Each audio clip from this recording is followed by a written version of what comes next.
Welcome, everybody. My name is Dr. David Foss. Welcome to another episode of What the Health. What do you think? I think it's brilliant. Thanks. Today, we have the one, the only, Dr. Jennifer Mercier. Thank you so much for being on the podcast. And if you don't know, Dr. Jennifer Mercier, she's world-renowned. You go all over the world these days, do you not? I do. So I've known you for, just to get a little background with this amazing young lady. I've known you, 50, we were trying to put the years together, but since we're old now, we can't put it all together because we... Truth. 4, 5, 6, like 15, 20 years, 17, somewhere in there. Yeah. We've known each other. Now, I first met you, now we kind of go back further because you know my circle of friends from when I first moved out to the Chicagoland area because you were delivering children for them. Yeah. So tell me a little bit about your background. Tell folks out there a little bit about your background and where you first started, because that's when I first knew you, was when you were a midwife. Yeah. And you're a naturopathic doctor. Yeah. And the creator, developer, and teacher of your own Mercier therapy. I am. And that's awesome. Thank you, Dave. I appreciate you having me on the show as your guest. I'm honored. Shoot. Yeah, no, we have known each other for 17-ish years. It's been a beautiful, beautiful time. It has. We've gone through so much together. No kidding. From my from having our own fertility challenge. Yeah. To having the same circle of friends that we ended up coming together with each other through. Yeah. And anyway, let's start back in the beginning. How did you get to this path to where you are now? Yeah, sure. So I actually started off undergrad pre-med, and I studied clinical nutrition and thought I was going to go on to med school and do an OBGYN residency and then a fellowship in reproductive medicine, because in my early undergrad years, I worked as a clinician for the Center for Human Reproduction right here in Hoffman Estates. It was the largest reproductive endocrinology infertility clinic in Illinois at the time. And I was young. I was like 19, 20 years old. And I was doing all of the inseminations, the IUIs, the semen analysis. I was drawing blood and doing pelvic ultrasounds, monitoring IVF cycles start to finish. It was incredible that they gave me this opportunity and taught me all of these great things. But I could see something was fatally flawed in the system. And so many women were going through IVF or using IUI and intrauterine insemination, and not many women were getting pregnant. Mm-hmm. Although all these high-ticket items were making the clinic a lot of money. And I thought, how is the system flawed to not allow many pregnancies to move forward? What would you say was, the percentage of success with that high tech, high money system that was also highly synthetic and everything else?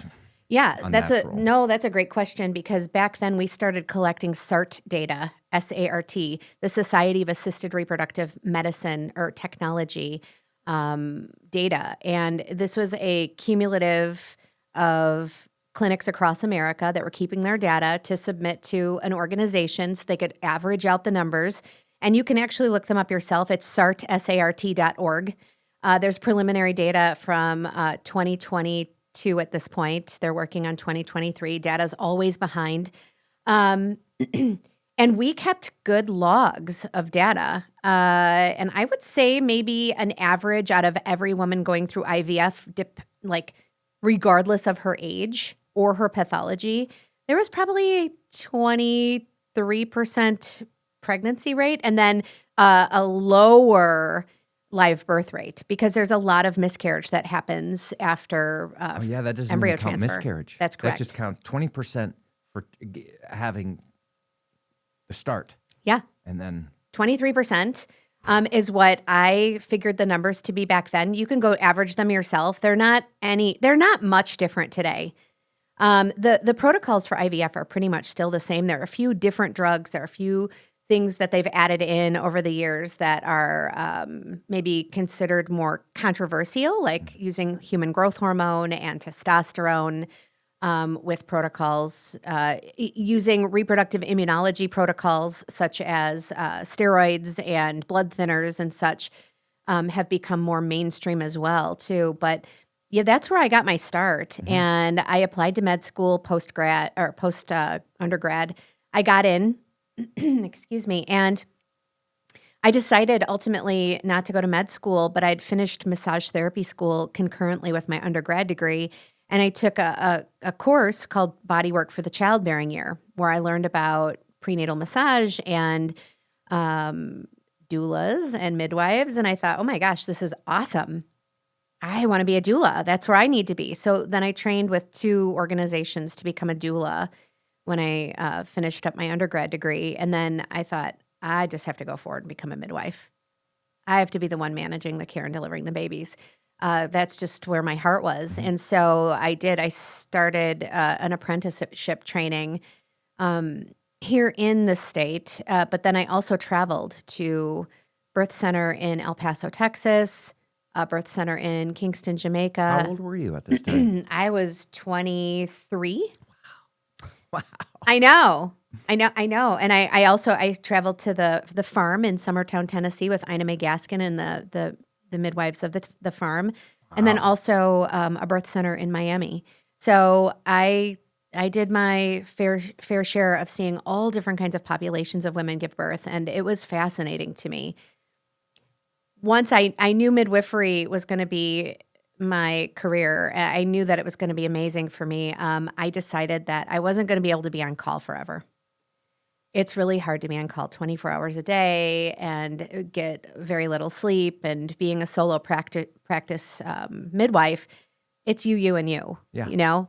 So I decided to go to naturopathic school, which I did. I went to a small school in Ohio, and they eventually closed their doors due to low enrollment. But I had a great program there. It was an ND PhD dual program.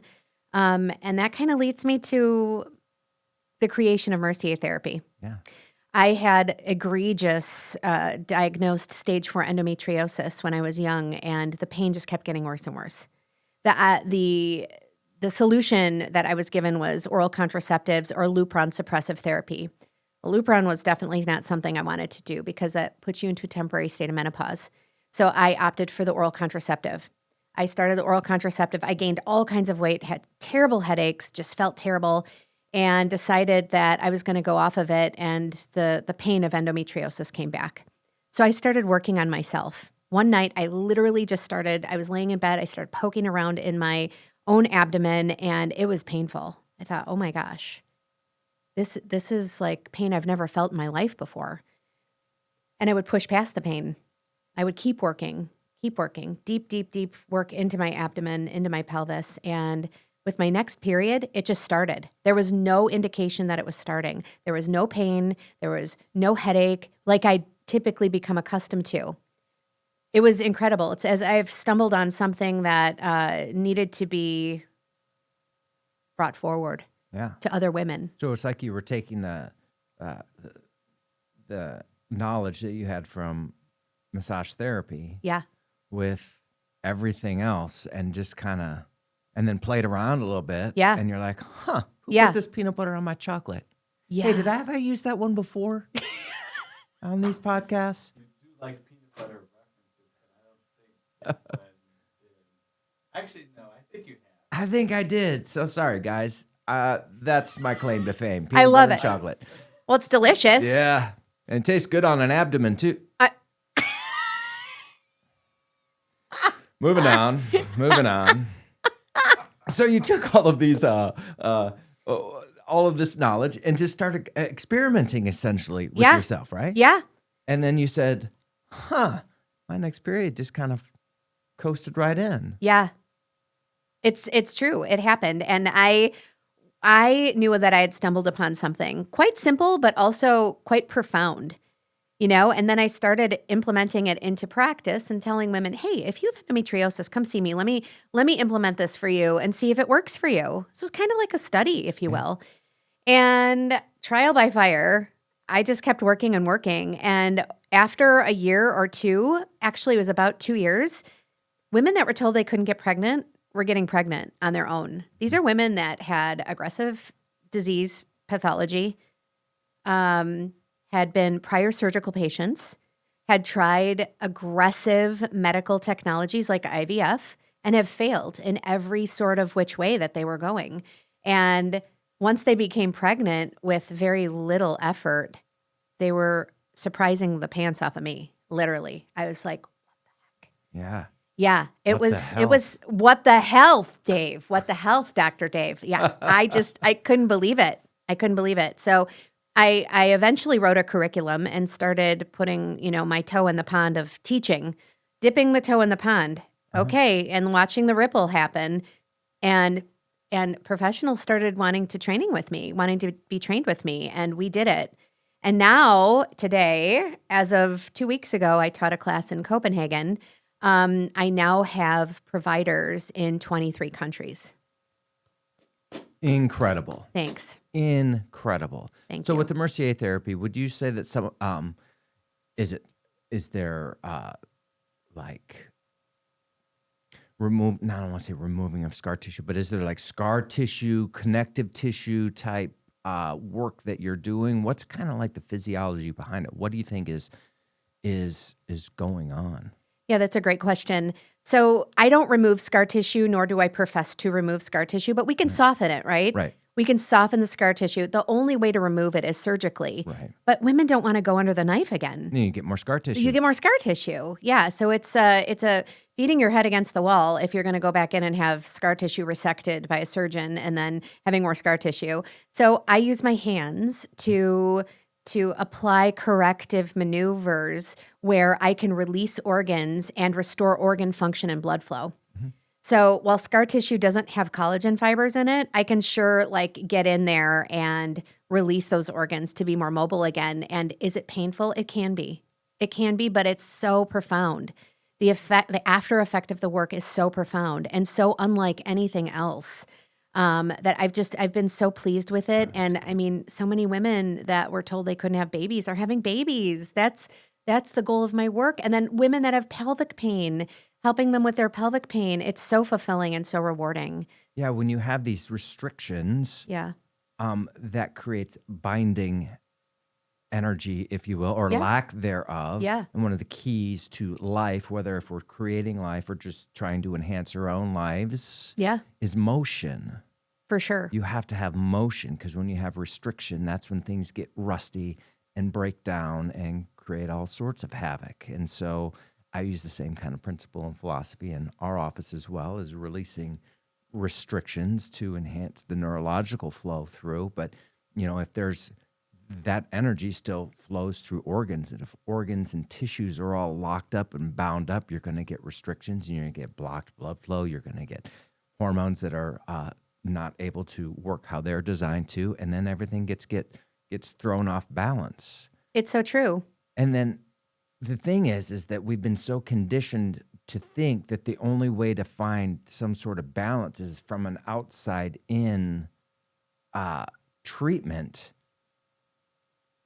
with synthetic hormones or with knives and scalpels to try to bring back to balance that's out of balance. And what it really does is throws more imbalance into the system. Right? Yes. And so, gosh, I think in order for this shift to happen, whether it's pregnancy, because that's a big problem these days, the level of infertility and the low baby rates are astounding, as well as all the other data with degenerative diseases and neurological diseases and all of the different sicknesses that we're coming and that we're experiencing in this culture that we live in. We're looking for answers from the outside in, when the truth of the matter is the answer's right within you. We just have to release it. Oh, that's so great. And you're right. You're right. We always look for answers. We typically always look for answers that are outside of us when we could be perfecting our lifestyle, where we're eating more nutritious food, we're moving our body more, we're working with somebody like a chiropractor that can help to move those life forces within the spine and free up the spinal cord. I mean, the spinal cord and the brain are vital organs. I think so. Yeah. I think they're pretty important. Oh, yes, they're Yeah. pretty important. And that's when we Yeah. need good chiropractic physicians. Yeah. Like you. Thanks. You are. You're amazing. I So appreciate for sure. But we can look at the body and say, okay, what am I needing? And if it's more hydration, if it's more protein, if it's whatever it happens to be, and then guiding the body to a safer, more healthful space by using, as doctors, using our brain and our hands, as opposed to saying, oh, we need this device, and we need to cut this person and give you this thing and this thing and load you up with 25 supplements and all of that. Now there is a time for supplementation, right? Yeah. There is a time for medicine, and Yes. we're not saying there isn't a time for medicine. But if you do need medical intervention, let's get you ready to receive that medical intervention so that you're on a larger plane of purpose and moving forward to be able to receive something with the value that it brings. Yeah. And I think if people started simply first, a more simple approach, you'll get more profound. I think you'll get more profound results. Now, wouldn't it be great to have a doctor that understands these principles and then works with the patient to have them heal from the inside out first and lay the groundwork and the framework for healing, getting the body prepared to heal, and then give the patient, tips on what they can do as well, nutrition, lifestyle, all of those things, but working with the provider that understands that and helps remove the interference so that their own body's internal innate intelligence, the doctor that heals them, the true doctor that does all the healing is within you, working with a doctor that understands that and then helps assist in that process. And then once you got your foundation built, if you need extra help, that's when those things come in, whether it's medication or supplementation or, You said something so profound, and that's removing the interference and building the foundation, right? So if we have interference on a piece of land, whether it be 5 or 6 big trees, and you're not able, and they're dying in essence, and you want to put a house on that property, you'd have to remove the trees, right? So remove the interference, and then to build a good foundation, you're not just going to go and build a house. You're going to actually have somebody come in, an engineer who knows how to dig the foundation, lay the cement, put all of the parameters in place, and then know that you can build a house on that foundation, believing that it's solid and your house is going to last you for 100 years. So, Dr. Mercier, did you know that I used to be in concrete and construction before I was a chiropractor? My goodness, I did not know that. So I was the grunt that did a lot of the concrete work, and usually this was for hog confinements back in Iowa. But I still know, I wasn't allowed to go with where the houses are, where the people lived. I just went where the pigs lived. I didn't have that much knowledge, so anyway. Yeah. But this is what I did learn through that whole experience. It was almost like the Marines, even though it wasn't the Marines. It was the toughest job I ever loved because I began to understand some things. And one of the key takeaways that I got later on in life when I looked back at it is that the foundation then is the most important part. It's the hardest stuff to do. It's pretty, I don't want to say time consuming. It's not time consuming, but it's the most important. It's the least recognized because what everybody sees is the house up on top and what kind of shutters you have and what color your house is and what kind of shingles you have and all those stuff, the makeup, right? Which is good because you want to look good. Yeah. But the thing that determines how good the house looks is the stuff that you don't see that's underneath, that is the foundation for everything else pretty to exist. Yeah, for sure. So that was an aha that I got from being over here, looking back at my construction life over there. So don't put lipstick on a pig. Don't put lipstick on a pig, girl. No. That's one of my favorite lines. I know. Too. Yeah. Thanks. Right. Well, it's good. I love metaphors. Yeah. I love giving a metaphor for people that maybe have a difficult time understanding what I'm trying to say. I don't think a metaphor in any way would make someone look like they're less intelligent than they are. I feel like explaining something to a woman or a couple about their fertility challenge or about pelvic pain in a very simple way helps them to have a better understanding. Yeah, Do you it makes agree? the connection. I think there was Yeah. another person that did that. It was pretty profound. I think his name was Jesus, I agree. Yes. right? Yes. Yes. Yes. Yes. Jesus. Yes. Almighty King. Yeah. Yeah. So then you went from massage therapist and pre-med to, can you tell me a little bit about your experience with midwifery? And Yeah. because you didn't give birth, you birthed Yeah. some of my, who was it? Was it Chuck's kids? Was it Ashley's kids? Dr. Yeah. Ashner, Dr. Majors? Not Ashley. Chuck and Andrea Majors Yes. had their 2 girls with me. All right. Yeah. That's where It was really special. And then a lot of other maximized living doctors who had come and gone under Chuck's training Yeah. had also had babies with me. And so I can't believe these kids are teenagers already. It's crazy. Yeah. They're teenagers. Yeah. My oldest is going to be 26 in a few weeks. No way. 26. I had him when I was like 8. I didn't have him. He was born when I was like 18. Gabe. Gabriel David Foss. Yeah. The one and only. The one and only. I remember when he was a little kid. Yeah. It's crazy. Now he's got long hair, Wow. curly. He's in a rock and roll band. Wow. And he's a drummer. He's doing his life. Yeah. That's awesome. Yeah. You raised a good kid. He's amazing. Yeah. See? You're awesome. So, and Jamie's awesome. So you guys together as a family, fantastic. Yeah. Yeah. And then it was 13 years. We were married 13 years before we had Mason. Yeah. I remember that was like quite the surprise when Jamie found she was pregnant. Yeah. Yeah. We had just moved into a townhouse because this is how it happens, right? It's the same as the people that adopt a child because they've been trying and then they can't. Yeah. And then they've gone through everything and done everything. So they may think that they've done everything. Sorry. Little tangent there. And then they're like, all right, we'll adopt. And then they get pregnant. Yeah.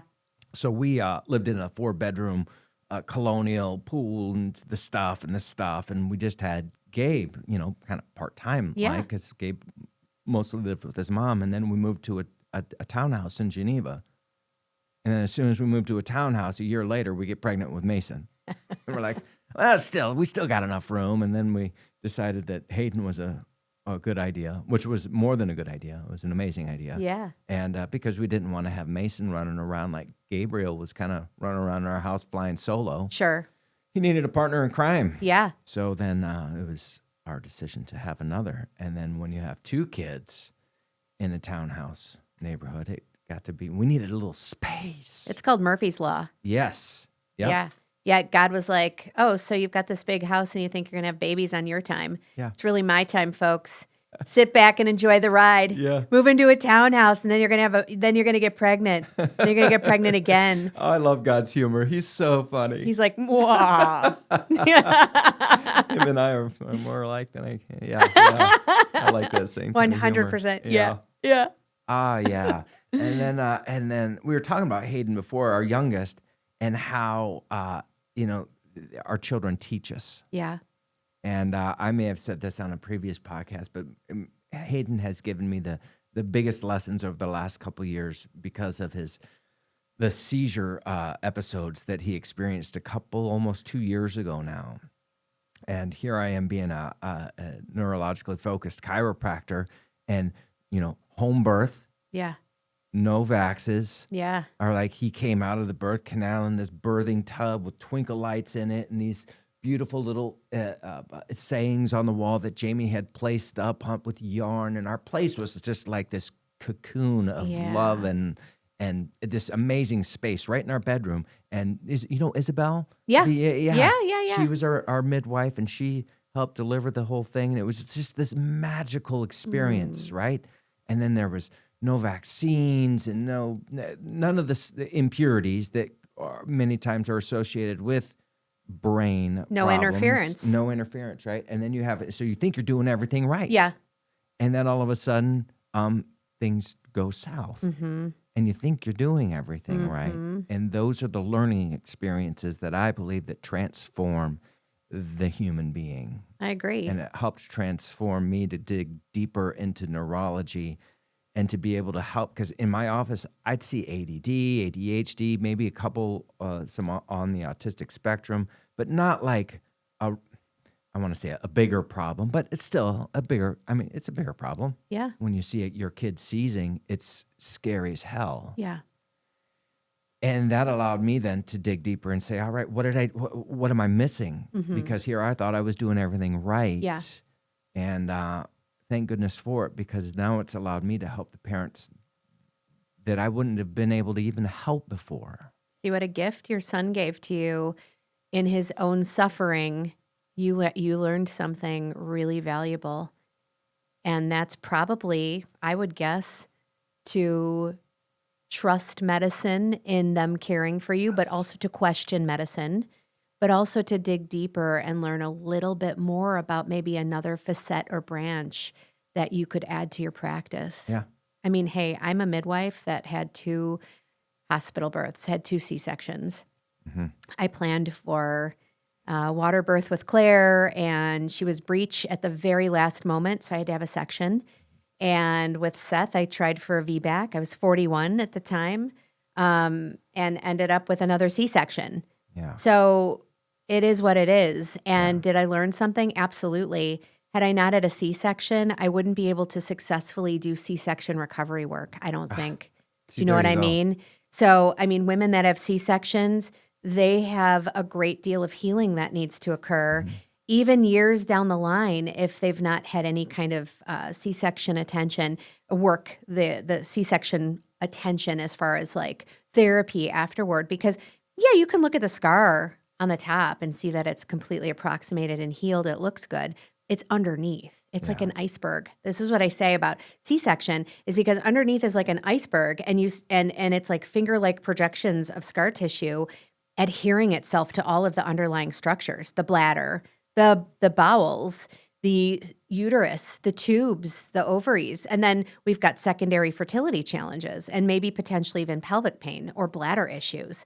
So had I not had C-sections myself, maybe I wouldn't have had the vast knowledge of the in-depth sort of recovery of what a woman goes through with a C-section. Yeah, those medical experiences really are life-changing and can be great learning experiences. Because when we took Hayden to the hospital, because he wasn't pulling out of a seizure, he was seizing for 15 minutes.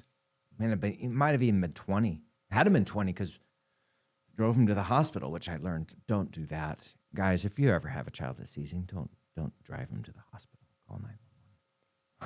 Yeah, that's probably good advice. But you know what? You panic maybe a little in the situation. Yeah, because anyway, there was reasons why I did. But anyway. Yeah. But when we go to the hospital and you see these amazing emergency room nurses take your child and bring him out of the seizure and give him oxygen and get him back conscious, it's like, thank you, God, for this system. Yeah.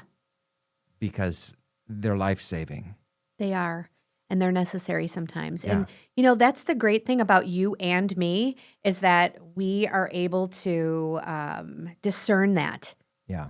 We can discern when it's overkill, and we can discern when we can handle something ourselves at home as parents. Yeah, my good friend, Dr. Tony Ebel, I get this analogy from him. He says, when your house is on fire, or your barn for that matter. Been there. you call the fire department. Yeah. And they come and they take out the fire and they save a life and they make sure that there's no, they mitigate, they try to seal off the damage. Yeah. And then, but that fire department doesn't rebuild your house or barn. Oh, that's So you have to call the chiropractor. You have to call the carpenter. You have to call the people that build things. Yeah. So you have the fire department and you have the construction crew. Yeah. And medicine is a great fire department. Yeah. And they suck at building houses. Yeah. Pardon my French. No, it's good. They don't have the tools. It's not their fault. It's just they don't have the hammers and the materials to build a good house. Yeah. No, that's 100% true. What a great metaphor. See, I'm all about metaphors. Yeah. Again, you just explain that boom, boom, boom, and it is so easy to understand. Yeah. Yeah. Your body knows how to heal and regenerate. Yeah. Yeah. You just have to have the doctors and the team that understand healing from within. Yeah. That give you the right building blocks, so to speak. Yeah. So that your body can take it and build a house with it. Which leads me to trust in a provider, right? Trust in the provider. So that's, I think, one of the biggest disconnects, because everybody says, oh, I don't like to take medication. Oh, I want to do things naturally. They don't know where to go. Yeah. Because as we've been conditioned to think that we have to go that direction for our health care. Yeah. And to do something different means we have to step outside and do something that might be uncomfortable. Yeah.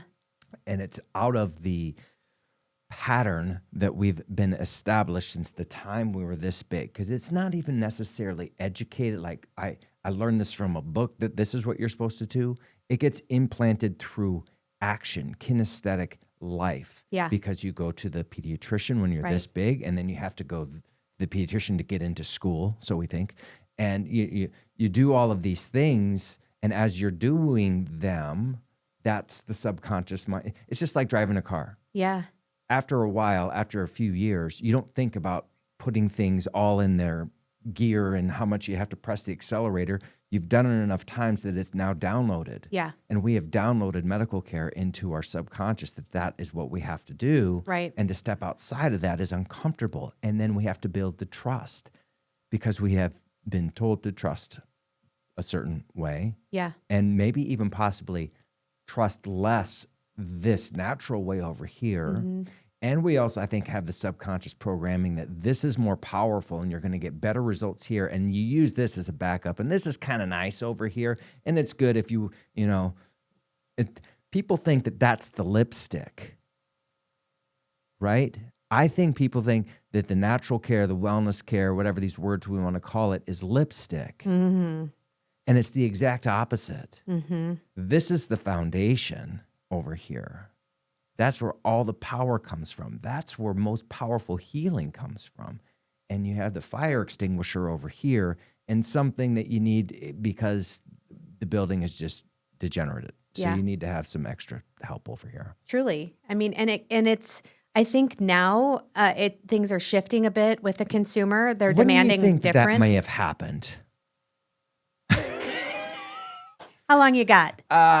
Would you say about 5 years ago, people started maybe waking up a little bit to that? I do. You know, I was the crazy guy on the side of the road beating my crazy drum with a cymbal and a hi-hat and a couple cool drum fills in the middle about All the things. all the things. I was a drummer too.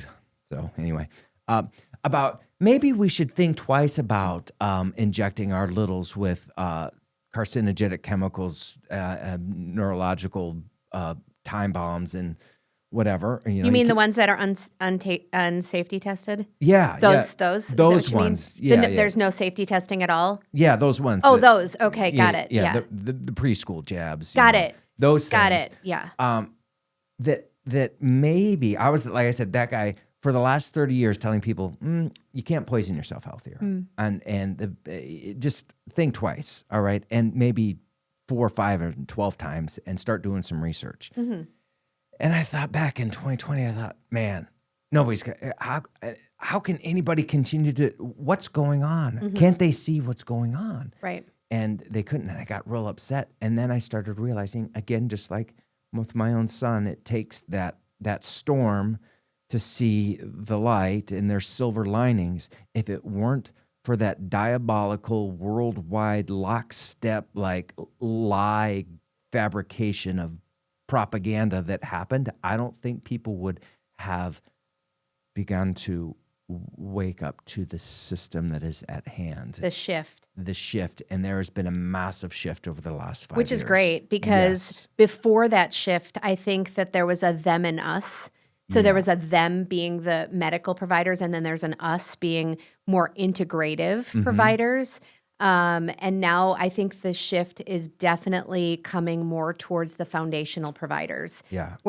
Because I think also healthcare has gotten so expensive. Yeah. And, even for me, being self-employed, I have a healthcare, insurance, healthcare insurance plan. Right. And Do you have like Mercier or something like that, or do you have like I a? used to. I Yeah. used to have a health share, Christian health share plan. We don't have to get into that. No, that's okay. But medicine, so I'm about to have a lumbar spinal fusion a week from Monday. I've been waiting and waiting and waiting to have it done, and finally it's time because I have so much back pain. I had a fully herniated disc last year. They removed the disc. My disc space is super, super thin, and I have to have it done. And I trust my surgeon. He's a really great guy. He's a Christian. He's a conservative. He's a great, great fella, and he's a very skilled surgeon. So I'm going to do that, but I'm going in strong. Mm-hmm. Okay. So I'm going in. I just had a DEXA scan with Dr. Lauren Fitzgerald's office. Yeah. You know Laura. Yeah. We did a speaking engagement together. Yeah. She's a good friend of mine. The DEXA scan showed that I had great bone density, so I'm good going in there. I also lift weights. I eat real healthy. I drink a lot of water. I'm healthy of mind. I know that I'm going in strong.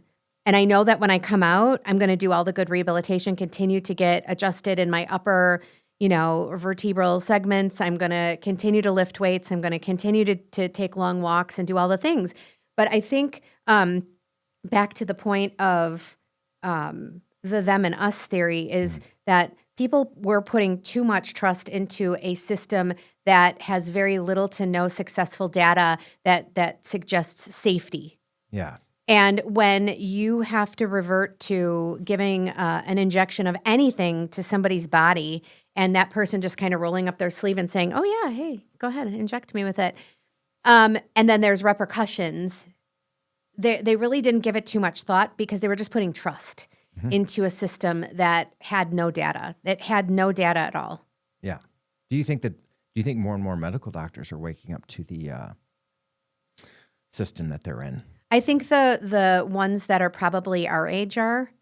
The ones that are maybe younger are kind of indoctrinated in this propaganda in medical school that, they're being guided in the wrong direction from a more social medicine perspective as opposed to a more level-headed perspective and a non-cookie cutter approach to patients. Because guess what? They're in a huge practice management, probably facility where they're under the auspices of a management group where they don't get much time to see patients.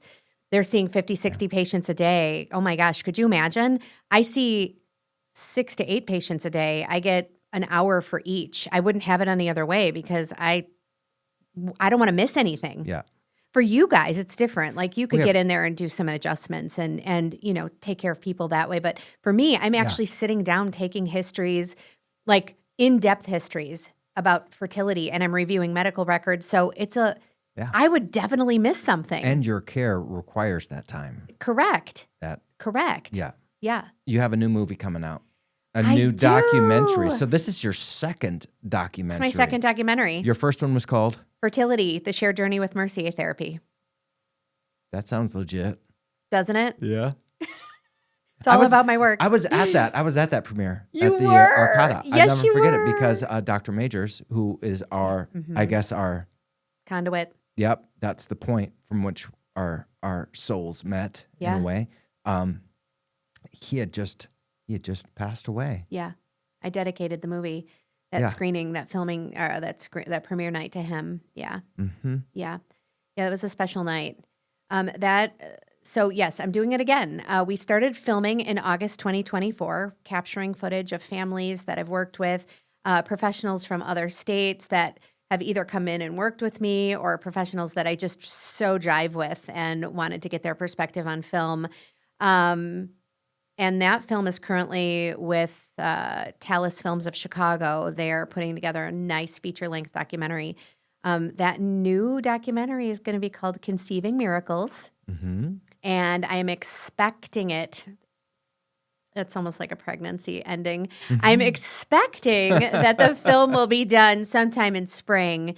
And then I will do another premiere down at the Arcata Theater in St. Charles. Awesome. I I hope nobody dies this time. I I hope so too. I don't want to have to dedicate my film to somebody who's. Was that too rough?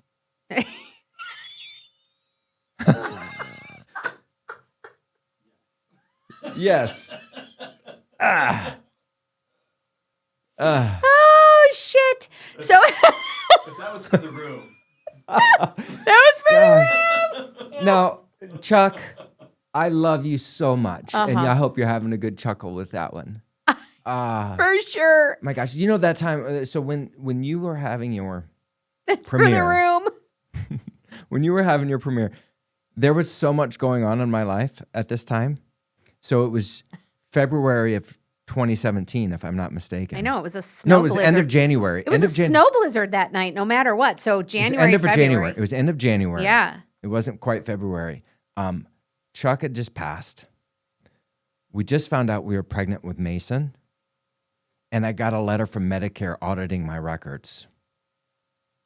And I said, oh my gosh, what is going on in my world? And I thought it was done. Yeah. Like all of these things in my life that were there that were now, I just thought everything was going to be, because the Medicare thing really scared the bejeebus out of me. I remember that. Yeah. Yeah. And it ended up being not a big deal at all. I just gave him. I had one of my other friends had gone through a Medicare audit, and he didn't end up very well because of a couple of, he would have, but there was a little mistake and a glitch, and then because of that glitch, he ended up having to pay a whole bunch back, not because he did anything wrong, but because there was a filing thing that went wrong. Sure. And so he was like, yep, just get on the payment plan just like me. And I was like, I haven't even gone through anything yet. And I was already at the end thinking that the end was going to be like, you're going to have to pay back Medicare, all these things. I had to pay back Medicare like $200. Okay. Yeah. Because they said these three adjustments were for these senior citizens that come in all the time with aches and pains, was unnecessary because they were not aching and paining. It was, anyway. I won't go Sounds that like a direction. government agency. Yeah. So yeah. I'll never forget that your premiere, only because there was a lot of trauma involved with that premiere in my own heart, right? Yeah. Oh, that was a weird time. It's fun to get on the other side of it and look back and Yeah. say that was something. We're going to eat cake at this premiere. Can we eat cake at this one? We're going to eat cake at this premiere. Yes. Yeah, we're going to do that. We're going to do that for hours. We're Am I gonna eat- invited? Yes, you're invited. Thanks. Yeah, you can come to the pre-party Oh, with the cast. good. Yeah, you could be in the cast party. Awesome. Only my special friends come to the cast party. Oh man. Yes, it's true. I feel super special. I know. It's going to be so much fun, but you have to do it big. Bro, listen, I have put my heart and soul into Mercier therapy for 25 years. I had to prove myself. I had to work my way from the ground up, okay? So now that Mercier therapy is in 23 different countries and I teach these classes and have the best professionals come to my classes, I say the best professionals, love them so dearly. I see all of these mamas give birth to these beautiful babies, and I just couldn't have asked for anything more in this life, except for my own children. Obviously, they're wonderful. But when you start something, when you start a movement, and the movement is a little sluggish at first, but then eventually takes off, it is something. It is something to be a part of. It's like the wind comes and just sweeps you along with it. And you just ride that wave, and you just want to do more and more and more. Yeah, it's momentum. Yeah, it is momentum, and you want to know, okay, great, I've done this. Now what's the next thing? And I always pray. I'm like, okay, God, show me what the next thing is. Let me be your hands and feet. Let me serve more. Show me where you want me. And literally he does. He will show me where he wants me every single day. That's and beautiful. The next and the next and the next. And so my new book is coming out as well too soon. Ooh, I'm expecting that probably around the same time of the film. So You're having twins. I'm having twins. That's a good one. They're fraternal. They're fraternal. Yeah. They're both different. Yeah. They One's got a the film, book one's a and- book. Mhm, there it is. I completely expected that from you. Isn't that weird? No. Yes. This is the banter. You guys, we could do this banter a lot. Oh man. Hey, I want to get back to fertility, because that's one of the Yes, things that yes. I like helping helping out with as well. I just have, but I think how we help people with this has a similar core. Okay.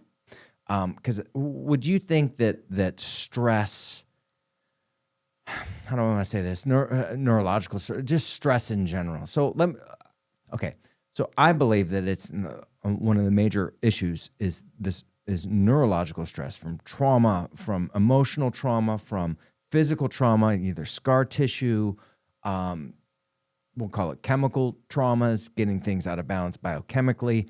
All of these things create this rigidity and friction, and whether that rigidity is in soft tissues in here, whether the rigidity is up here, and we hold on to those traumas. We have to release that, get things moving in order to conceive and to get, So from the chiropractic perspective, there's this neurological stress, this fight or flight response that comes from chemical, emotional, physical imbalance. And you have the thing called the HPA axis, which is the hypothalamic pituitary adrenal, which keeps you in that fight or flight stress response.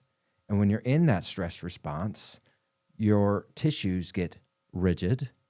That also affects your reproductive organs and your endocrine system. And when you're into the more HPA axis, which is the adrenal, fight or flight response, you get less and less of the HPG axis, which is the hypothalamic pituitary gonads. Correct. So if you're in fight or flight, you have the HPA. If you're in the more of the brake pedal, the parasympathetic, rest, digest, regenerate, reproduce, that's the HPG axis. And so from the chiropractic's perspective, it's balancing out that neurology to help release neuromotor tension, the muscular tension that can be holding things rigid, plus also affecting the endocrine system as well. And I think where we combine is just when you release that tension and that rigidity, things can flow, whether that's fluids, whether that's hormones, whether that's just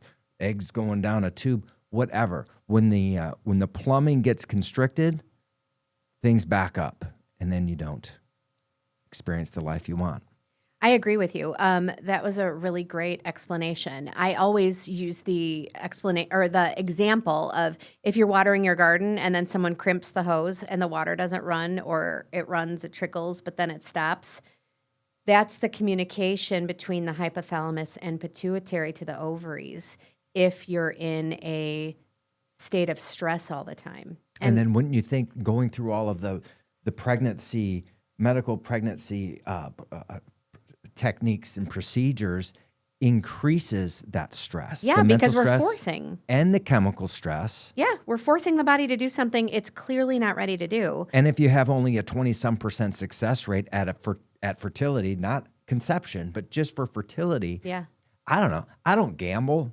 I don't really get, Vegas doesn't, appeal to me at all. It makes me nervous because I don't like throwing away and burning too my much money. risk. Yeah, too much risk. Yeah. So I'm not a gambler, but I don't think I would make a bet on that system very well. I wouldn't and either. That adds more stress. It does. And you know what? There are some couples that have medically indicated cases that need it. Yes. Right? There are some. Yes. But that's not every woman that walks through the door of the fertility clinic. Right. You know, this is how I explain the communication between the hypothalamus and the pituitary is to the ovaries is when you're nice and young and you're 20 years old, you're 25 years old, the signaling becomes make estrogen. And then as we get older, it becomes more of a whisper. Estrogen is responsible for thickening up the uterine lining, growing the follicle, and making for good cervical fluid to couple up with the semen and make sure that you're a hospitable host. Mm-hmm. So when we're in constant fight or flight, and we live in this world of convenience where we can get whatever we want whenever we want, but now we can't get pregnant whenever we want, and we're constantly emitting cortisol. That becomes the dominant hormone, doesn't it? Mm-hmm.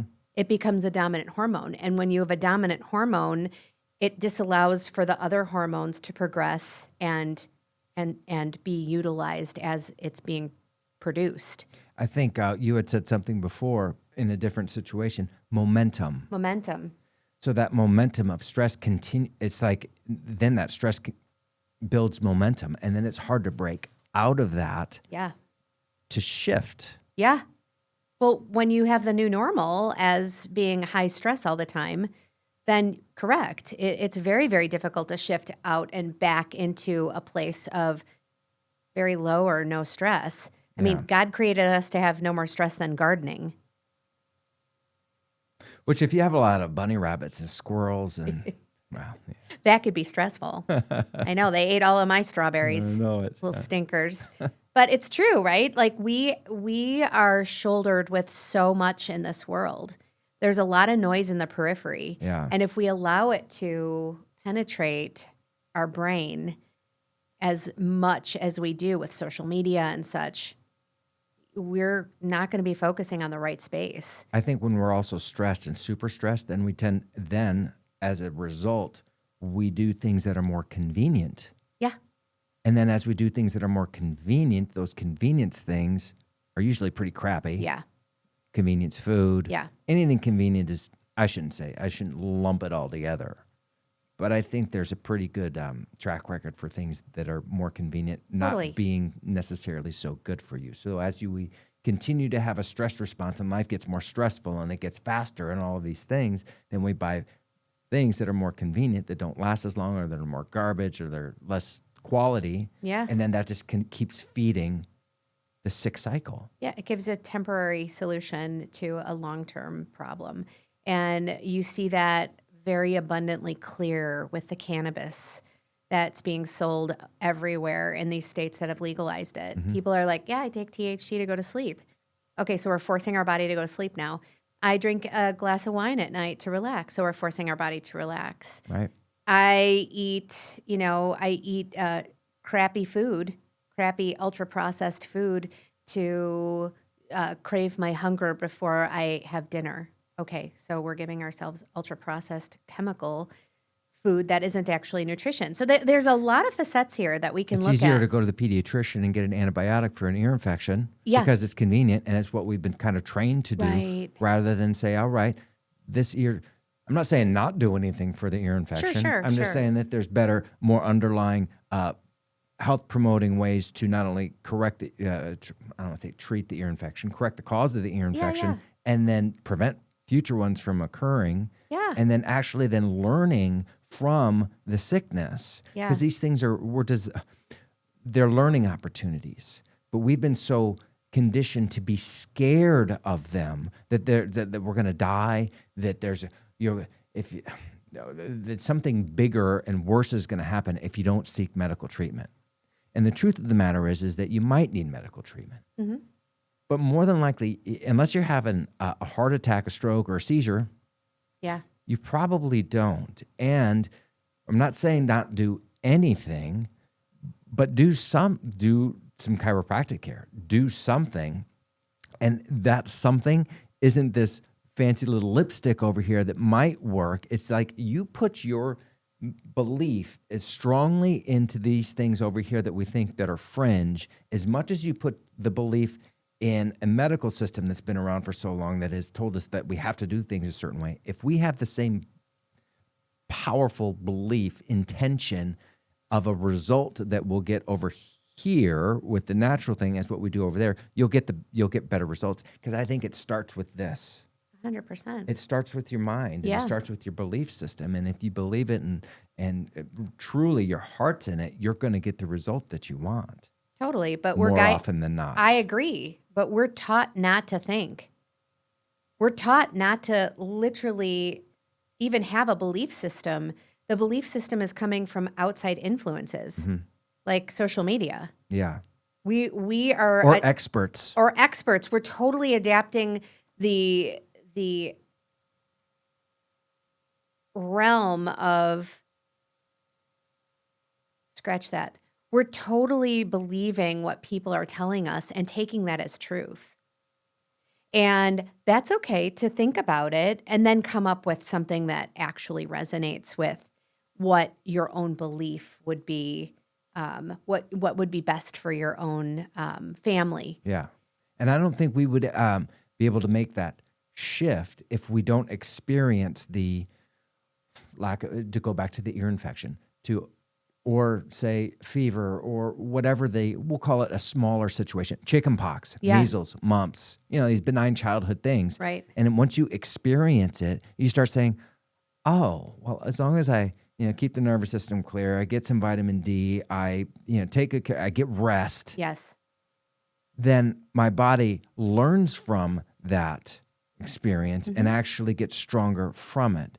But if we always use this outside-in muting device to silence a symptom that is actually the cure, I mean, what kind of world do we live in that we've been conditioned to believe that the symptoms that we're experiencing are the sickness versus what they truly are is the cure? It's your body's curative response Right. to heal the system. So Yeah. support the system. Don't do nothing because then it can continue to tailspin. Yeah. Do something underneath on the foundational level that builds immunity, that builds neurological balance, that gives your body the right building blocks to heal, and start there first. Yeah.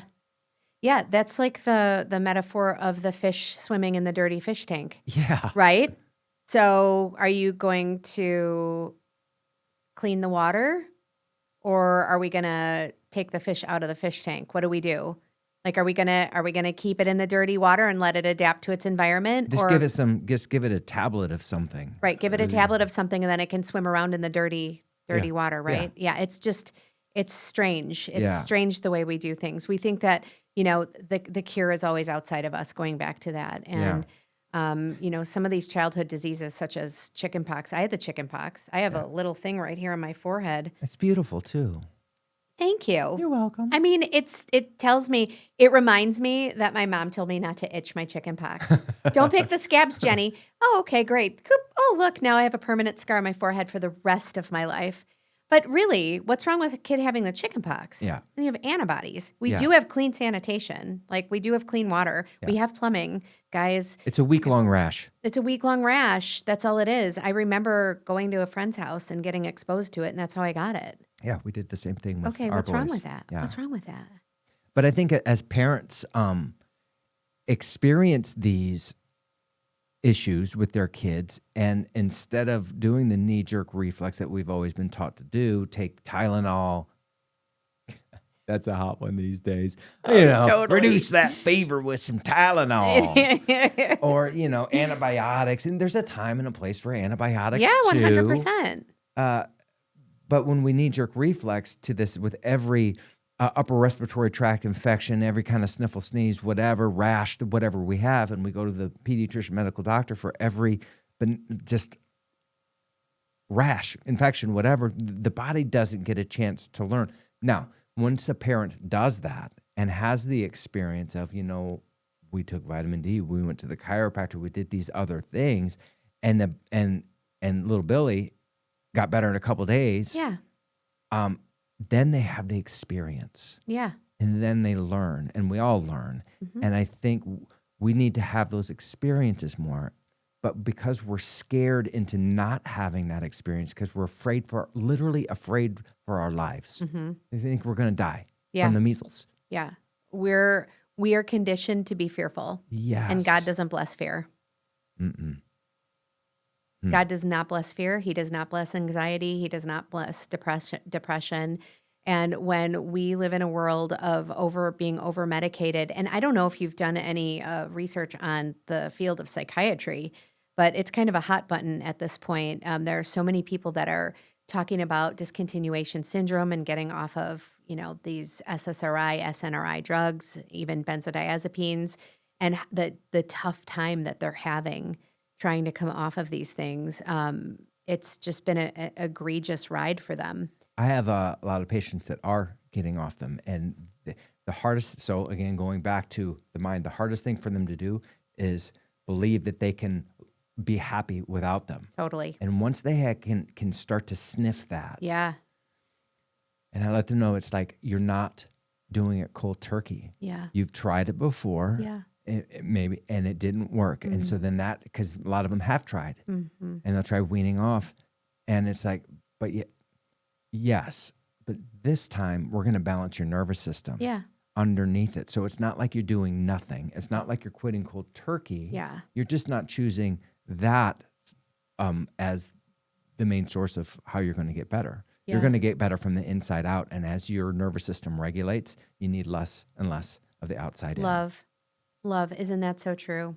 So again, it's coaching. It's letting them know they're not in this alone. Yeah. It's tough though to find a psychologist that will help them get off their meds, although it's yeah. possible.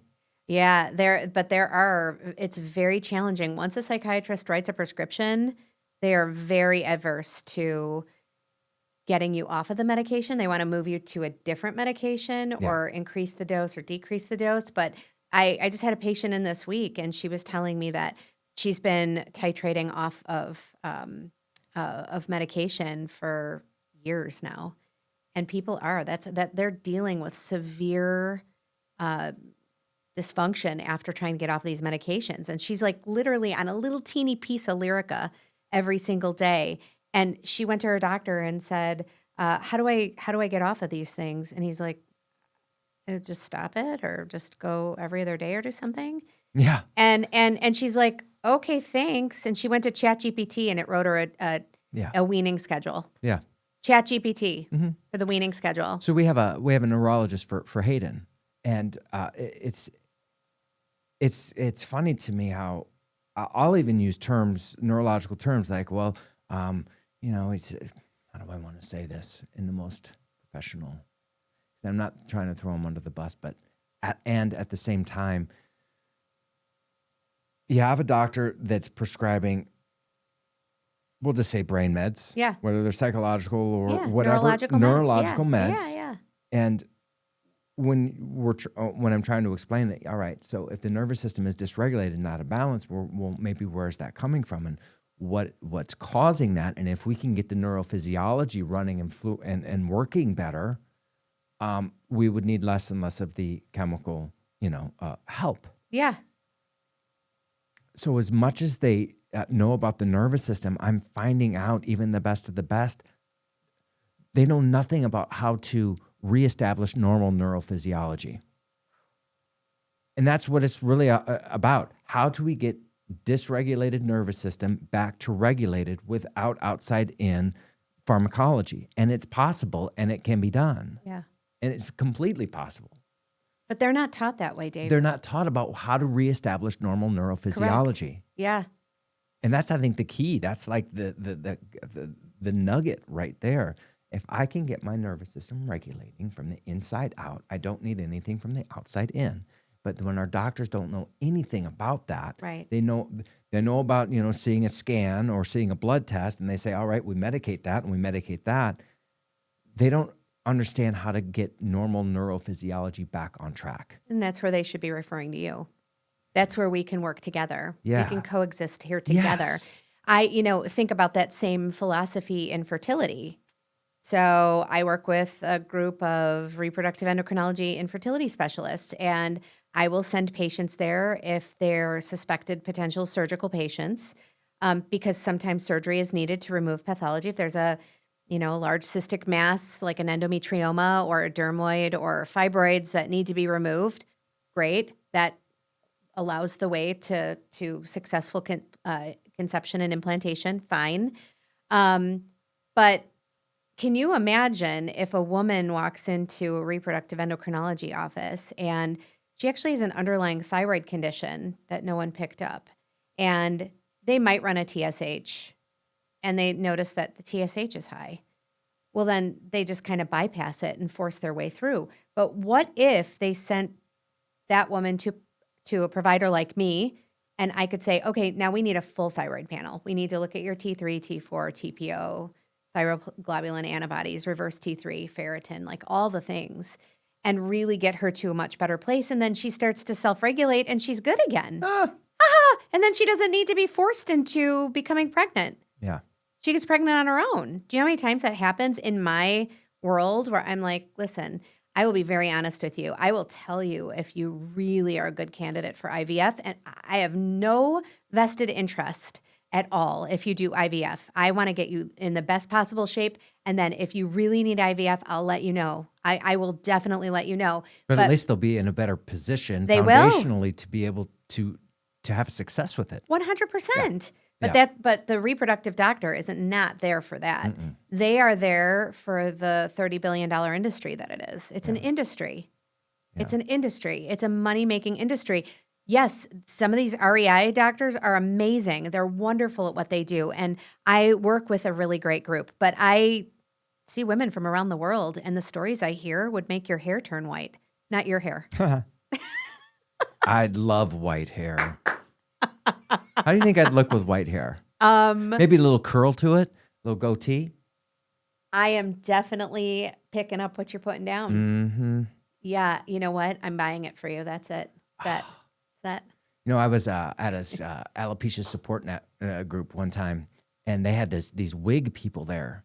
And the wigs, what they would do is they'd take a laser and they would go over Measure. the head. Yeah. So that when you got your wig, and then it was like a silicone thing that would like stick. So you wouldn't have to do this in the swimming pool with your toupee. Yeah, for it sure. would stick to your head. Yeah.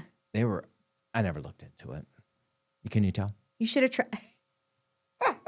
You should have tried all of them on to see which one would. That'd be great.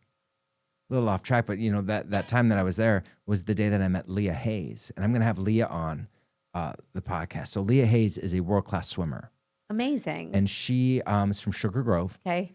And I met her when she was 8 years old at this alopecia support group because Yeah. I thought, you know what, maybe I'll go to this. I knew that people that developed alopecia, that a lot of times it would really hit them hard. Yeah. Because there's a lot of it's kind of our how we look is kind of who we are. And there's a Right. lot of connection Yeah. to that. And when you lose all of your hair, Yeah. it's like, oh my gosh, who am I? Yeah. And there's a lot of fear. But my biggest fear in the world when I was 18 was losing all my hair. Okay. So what you fear comes near, right? Yeah, of course. So anyway, I went there and I thought, you know what, I'll just kind of go there because I don't have any negativity towards me not having any hair. I just lost it and I thought, all right, here's the new me. Let's go with it. Yeah. Power on.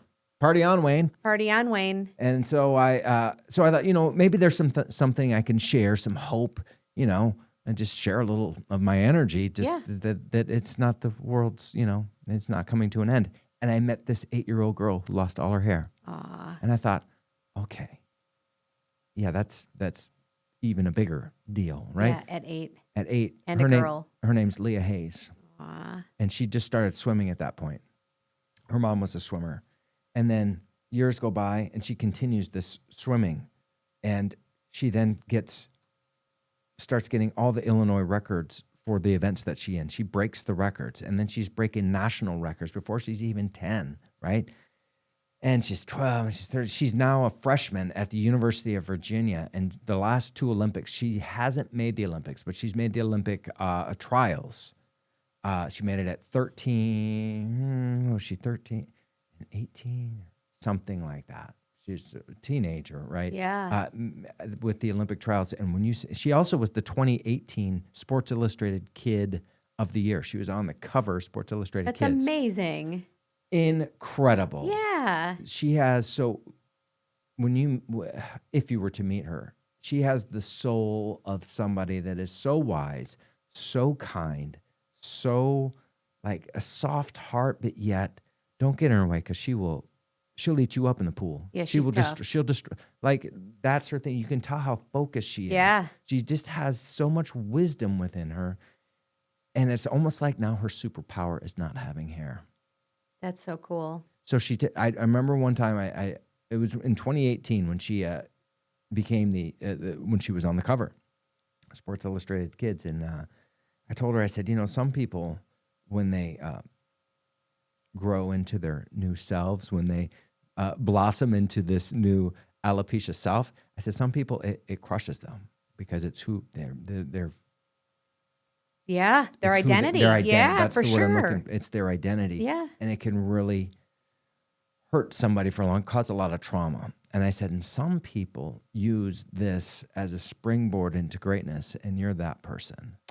Because she knocks it out of the park. With whatever she does, she will succeed. And I think last I told that she was looking into being a chiropractor. That's neat. Wouldn't that be the bomb? That would be thebomb.com. Can you believe? Yeah. Could you imagine Leah Hayes, who's got alopecia like myself, has a beautiful just a beautiful head. Can you imagine us working together? That would be neat. That'd be a hoot. That would be. That you'd be the old man in the practice. That's true. That's true, yo. 51. I just turned 51 last week. Dude, happy birthday. Thank you so much. I'm also 51, but I'll be 52 in February. So I'm just mildly older than you. When I was thinking about 51, I said 51. I think that's a prime number. So for like a few days, I said prime number. That's a prime number. 51. I'm prime. I'm in the prime of my life. Prime time. And then I looked up on that. And I was like, nope, 51's not prime. And I'm like, apparently, I'm not as smart as what I thought I was. It's not a damn prime number. Not a prime number. It's 17 times 3, moron. Yeah, so I'm not prime. I'm not prime at all. Amazing. Well, Dr. Mercier, thank you so much. Thank you from the bottom of my heart for coming on the podcast today and just showing us and sharing with us who you are and what you do and how you help serve this world. I appreciate you, Dr. Foss. Thank you so much. You've been a friend for a long time, and I appreciate the friendship. Thank you. I love you. Take care. Love you too, buddy.